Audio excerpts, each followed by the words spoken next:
वाह बे वाह, सुभान अल्लाह। वारिस शाह मियां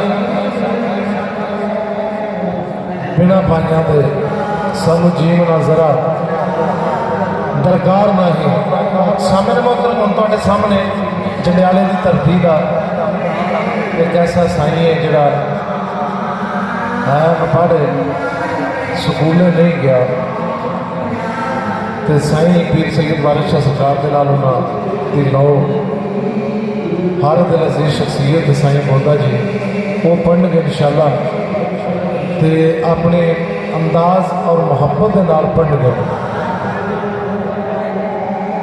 सामने मोहतरम में मजलस महफल बाबा जी रहमत अली असीर वारसी उन्होंने चश्मो चराग बाबा जी शौकत अली साहब तशरीफ फरमान है, उन्होंने पुत्र भी तशरीफ फरमान है, जोड़े कि अपने सीने के अंदर पीर सैयद वारिस शाह सरकार का खजाना लैके बैठे थे। बाबा जी उस्ताद मोहतरम इज्तिमा खादम हुसैन वारसी साहब वो भी तशरीफ फरमान है इंशाअल्लाह, तो एजाज खान साहब भी आ गए हैं, ये भी अपने मुहब्बत भरे अंदाज के नाल तुहाडे सामने पेश करेंगे। मेरे सजनों बेलियो मित्रों, सिर्फ एक रुबाई तुहाडी नज़र कर रहे हैं बगैर तरन्नम तो। और रुबाई की है, अख मौत भी है, अख जिंदगी भी, अख सारे वजूद की रख हुंदी, और जिस अख ने अख की शर्म रखी उस अख की जिंदगी वख होती। दुख अख का लख हजार नेमत ते अन्नी अख की शान नहीं कख हुंदी। अख दिल का पख सरदार साइया, सुच्चा दिल होवे ते सुच्ची अख होती।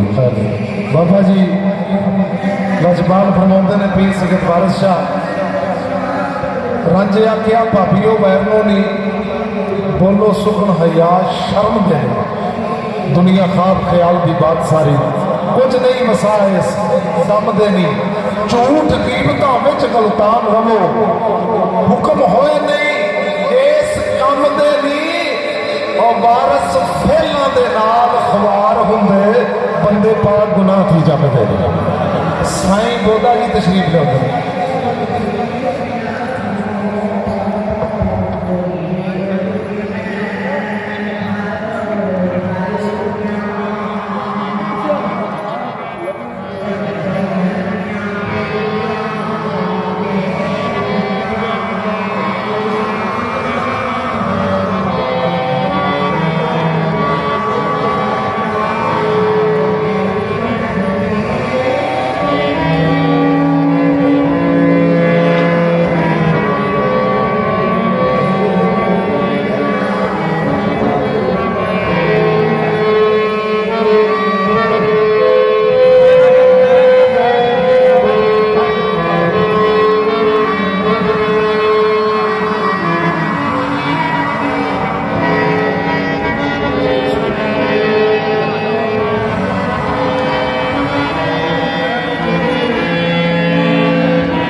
ਜਿਹੜਾ ਰਾਜੇ ਨੂੰ ਜਵਾਬ ਦਿੱਤਾ ਇਹ ਸਭ ਰੰਗ ਫਰਮਾਇਆ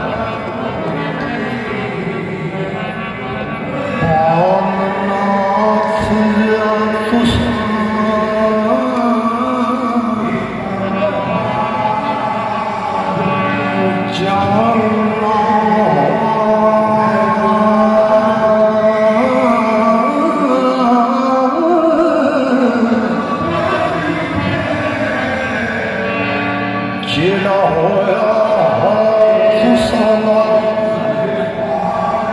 ਖਾਸ ਭਾਈ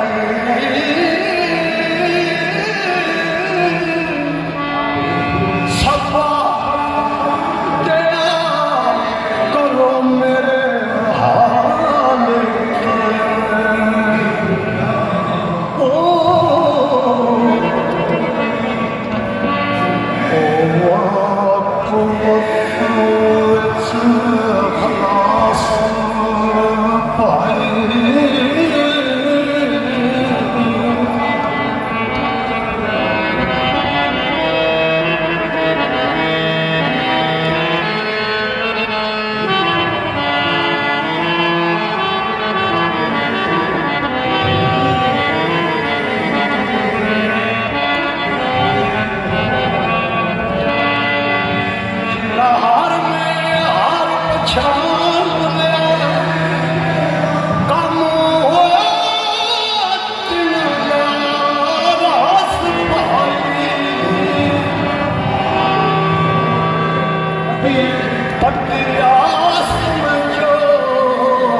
हजरत मोहतरम जी